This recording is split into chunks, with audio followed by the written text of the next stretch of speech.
Сәлеметсіздер ме, құрметті ата-аналар, ұстаздар. Осы мектеп бітіріп жатырмыз. Осы мұғалімдерге осы күнге дейін оқып келген Айша апайыма әсерлі осы кезде жылағым келіп тұр. Айша апайға мұғалімдер осы кезде айтарым, осы күнге оқып келгеніңізге, тоқып келгеніңізге артыңызда қалдырмай, оқып келгеніңізге сізге алғысым шексіз.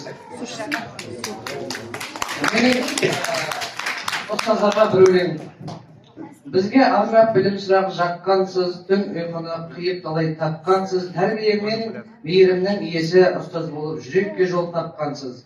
Біз ертеңгі арман қуған жастарымыз, әр қадамымыз біз үшін асқармыз.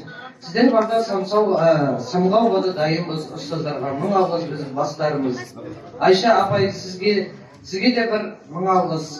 Білім менен сусындатып жол ашқан жар. Сабыр менен мейіріммен жеңіл етіңіз, ұмытпаймыз жүрекке от алғандар. Тілек болып ұшамыз армандарға, қадам басып беттейміз алға таңға. Алтын белгі арманы орындалсын, жол ашық болсын әрбір болған балаға.